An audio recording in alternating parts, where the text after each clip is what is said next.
राष्ट्रपति जी ने आपातकाल की घोषणा की।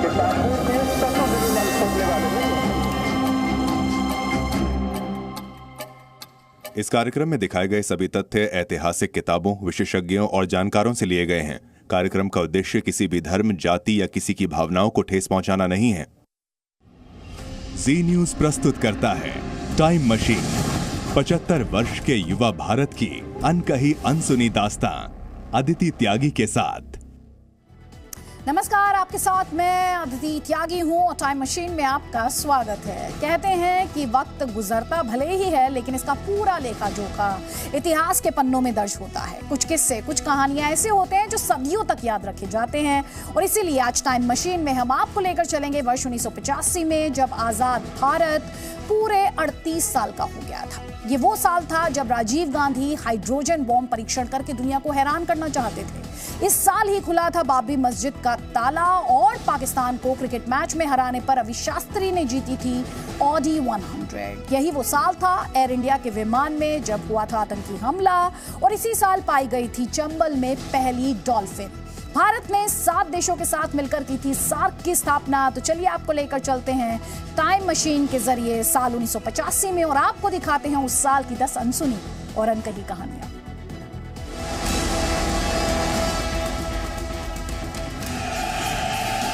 भारत ने क्रिकेट के मैदान पर पहली बार विश्व कप जीतने का कारनामा 1983 में किया, लेकिन किसी भी खिलाड़ी को चमचमाती ऑडी कार 2 साल बाद यानी 1985 में मिली। 1985 में ऑस्ट्रेलिया में Benson and hedges cricket world championship का आयोजन किया गया। इस चैंपियनशिप में रवि शास्त्री ने ऑलराउंड खेल का प्रदर्शन करते हुए चैंपियन ऑफ चैंपियंस का अवार्ड जीता और उन्हें ऑडी 100 कार इनाम में मिली।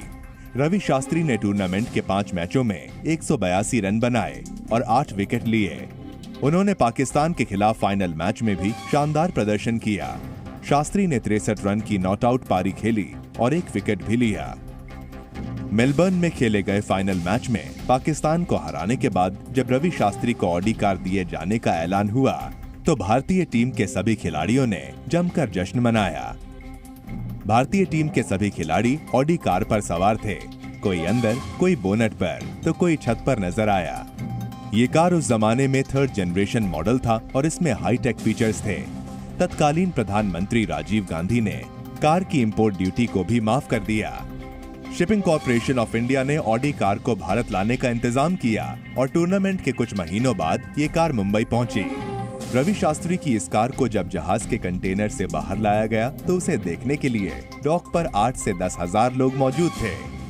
कार का रजिस्ट्रेशन नंबर MFA1 भी काफी मशहूर हो गया। इतना ही नहीं, कंपनी ने रवि शास्त्री को एक खास सुविधा दी कि अगर दुनिया के किसी भी कोने में उन्हें ड्राइव करने के लिए कार की जरूरत हो तो कंपनी उन्हें कार उपलब्ध कराएगी, बशर्ते उस देश में ऑडी हो।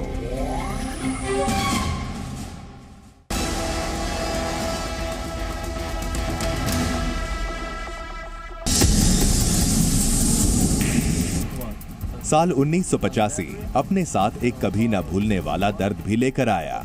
ये था कनिष्क विमान हादसा। 23 जून 1985 एयर इंडिया का विमान कनिष्क 182 यात्रियों के साथ जब रवाना हुआ तो किसी को जरा भी अंदाजा नहीं था कि इन यात्रियों की ये आखिरी उड़ान साबित होगी। टोरंटो से उड़ान भरने वाले इस विमान को मॉन्ट्रियल, लंदन और दिल्ली से होते हुए मुंबई पहुंचना था।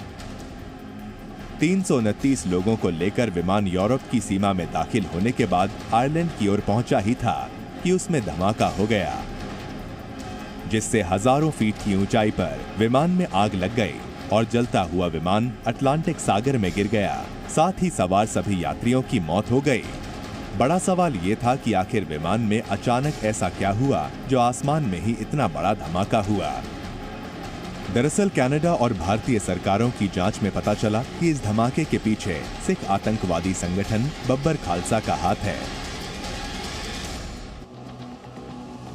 इसे ऑपरेशन ब्लू स्टार का बदला माना गया। ऑपरेशन ब्लू स्टार और दिल्ली में सिख नरसंहार की वजह से कनाडा के सिख समुदाय में भारी गुस्सा था। गुरुद्वारों से खालिस्तान जिंदाबाद के नारे लगाए जा रहे थे और बब्बर खालसा एयर इंडिया में यात्रा न करने की चेतावनी जारी करने लगा था और माना जाता है कि कुछ प्रतिबंधित आतंकी संगठनों ने बदले के तौर पर इस घटना को अंजाम दिया।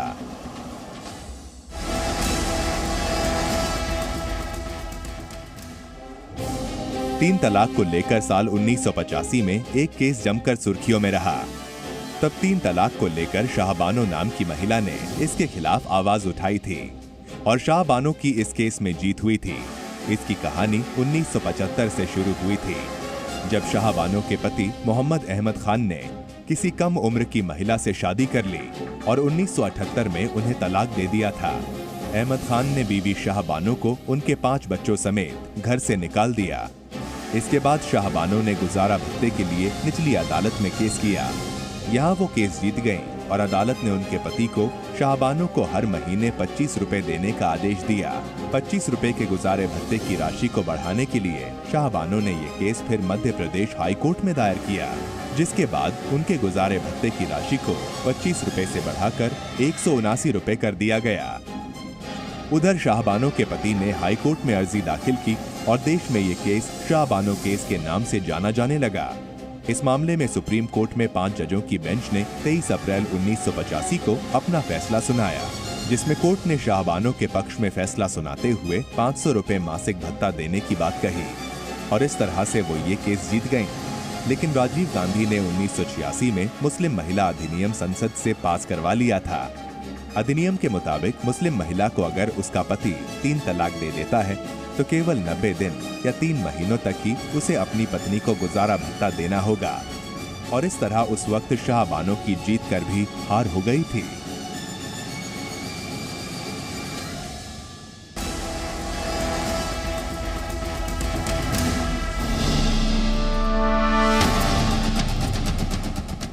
देश में आज नशीले पदार्थ और दवाओं की वजह से ना जाने कितने लोगों की जान जा रही है, लेकिन इसी की रोकथाम के लिए साल 1985 में एक बिल पास किया गया। साल 1985 में देश की संसद ने महत्वपूर्ण कदम उठाते हुए NDPS एक्ट पास किया। इस एक्ट को लाने के पीछे की सबसे बड़ी वजह ये थी कि कैसे भी करके नशीली दवाइयों और सामग्रियों पर रोक लगाई जा सके। देश में किसी भी नशीले पदार्थ की रोकथाम के लिए इसे बनाया गया था। इसमें 1988, 2001 और 2014 में संशोधन हो चुके हैं। इस एक्ट के तहत 2 तरह के नशीले पदार्थ रखे गए हैं, जिसमें पहला है नारकोटिक और दूसरा है साइकोट्रोपिक। कुछ का उत्पादन मेडिकल जरूरतों या अन्य कार्यों के लिए जरूरी भी होता है, लेकिन उन पर कड़ी निगरानी रखनी होती है, नहीं तो लोगों में नशे की लत बढ़ सकती है। इसी नियंत्रण के लिए NDPS एक्ट बनाया गया है और एक्ट के तहत कोई भी व्यक्ति दवाओं का निर्माण, वितरण या भंडारण नहीं कर सकता। ऐसा करने पर उसे जेल और जुर्माना दोनों की सजा मिल सकती है।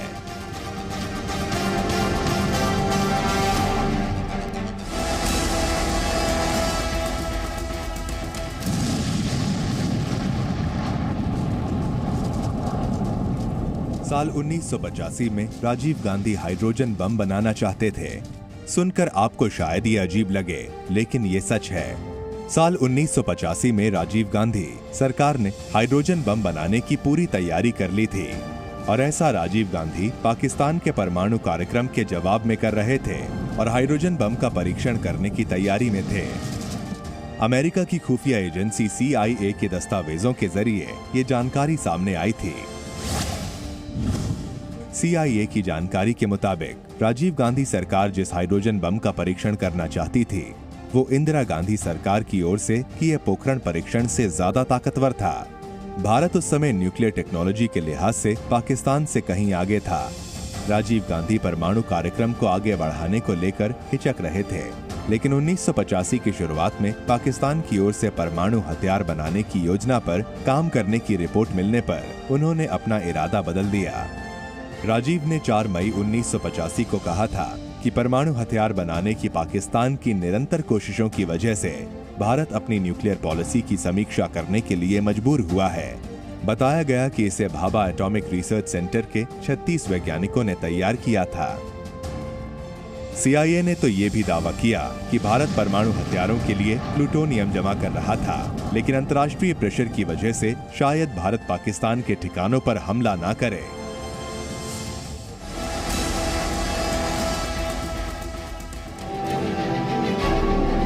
अयोध्या में बाबरी मस्जिद और मंदिर को लेकर विवाद सालों तक रहा है। भले ही अब राम मंदिर बनने जा रहा है, लेकिन विवाद की नींव सालों पहले लिखी गई थी और इसकी शुरुआत बाबरी विध्वंस के पहले से ही हो गई थी।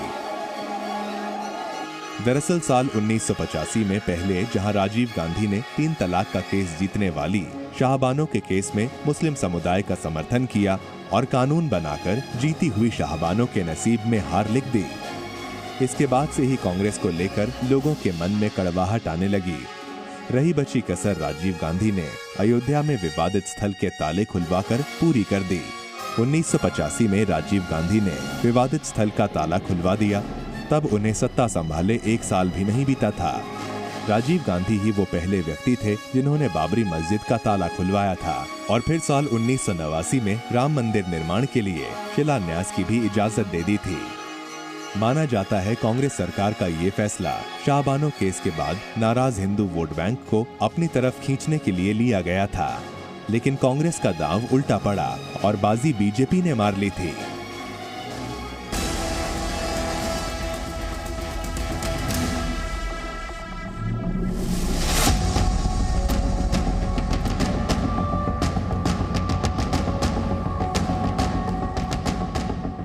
Terrorist and disruptive activities act सुनने में आपको जितना मुश्किल लग रहा है, असल में भी ये उतना ही बड़ा और कड़ा कानून था और इसी कानून को टाडा कानून भी कहा जाता है। साल 1985 में ही टाडा कानून को बनाया गया है। पंजाब में बढ़ते आतंकवाद के चलते सुरक्षा बलों को विशेषाधिकार देने के लिए यह कानून लाया गया था। ये कानून 1985 से लेकर 1995 के बीच लागू था और अपने गुनाहों और जुर्म के चलते कई लोगों पर टाडा कानून के तहत कार्रवाई हुई है और संजय दत्त इसका सबसे बड़ा उदाहरण है, जिन पर 1993 में इसी कानून के चलते कार्रवाई हुई थी। बाद में टाडा कोर्ट ने संजय को सिर्फ आर्म्स एक्ट में सजा सुनाई। हालांकि संजू की ये कानूनी लड़ाई 23 साल तक चली और उन्हें जेल भी जाना पड़ा था। आपको बता दें कि टाडा सबसे पहला कानून था जिसे विशेष रूप से आतंकी गतिविधियों के प्रतिरोध के लिए लागू किया गया था। 1994 तक इस टाडा में 76,166 लोग गिरफ्तार किए जा चुके थे, लेकिन सिर्फ 4% लोग ही इसमें अपराधी साबित हुए थे। वहीं इस कानून के कड़े प्रावधानों के चलते कई लोग इसमें सालों साल तक जेल में रहे।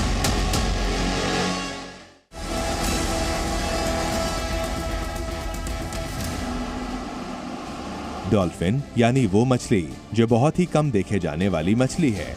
यहाँ तक कि डॉल्फिन विलुप्त होने की कगार पर है। आमतौर पर डॉल्फिन दूसरे देशों में पाई जाती है, लेकिन क्या आप जानते हैं कि भारत में डॉल्फिन को कब देखा गया था? साल 1985 में पहली बार डॉल्फिन को चंबल नदी में देखा गया था, या यूं कह लीजिए कि भारत में पहली बार डॉल्फिन चंबल नदी में ही नजर आई थी। 1985 में पहली बार मध्य प्रदेश के इटावा के पास चंबल नदी में डॉल्फिन को देखा गया था। उस समय इनकी संख्या 110 से अधिक थी, लेकिन अवैध शिकार की वजह से साल दर साल ये संख्या कम होती गई।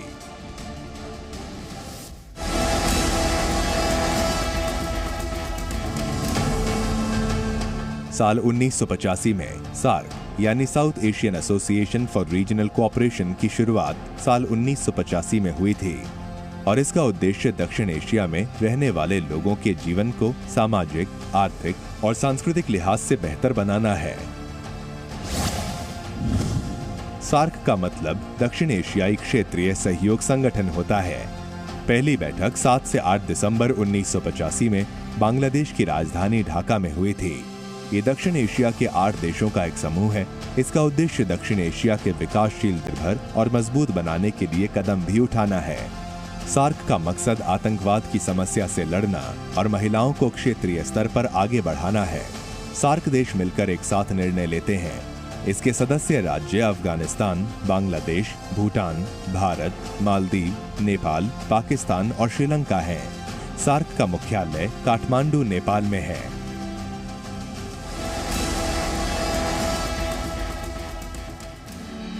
इंदिरा गांधी की मौत के बाद साल 1985 में उन्हीं के नाम पर एक विश्वविद्यालय की शुरुआत हुई और इसका नाम था Indira Gandhi national open university यानी इग्नू। इग्नू के नाम से मशहूर इस यूनिवर्सिटी का नाम आज बेहद पॉपुलर है। यूनिवर्सिटी का नाम देश की पूर्व प्रधानमंत्री श्रीमती इंदिरा गांधी के नाम पर रखा गया था। इग्नू का मुख्य कार्यालय दिल्ली के मैदानगढ़ी में है। हर साल लाखों स्टूडेंट्स इसी विश्वविद्यालय से पढ़ाई करते हैं।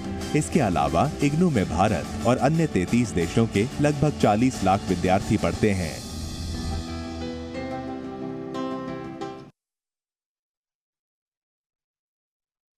टाइम मशीन के जरिए आज आपने सफर किया वर्ष 1985 का। कल आपको लेकर चलेंगे 1986 के सफर पर और आपको दिखाएंगे कैसे राजघाट पर हुआ था राजीव गांधी पर जानलेवा हमला। साथ ही जानेंगे आखिर क्यों पाकिस्तानी क्रिकेटर जावेद मियांदाद ने आखिरी गेंद पर तोड़ दिया था हिंदुस्तानियों का दिल।